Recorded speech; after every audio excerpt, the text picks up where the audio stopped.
functionality. The pipeline is comprised of 4 stages.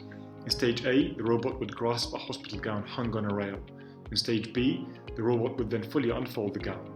In stage C, the robot would navigate around the bed to dress the user. In stage D, the robot finally spreads the gown.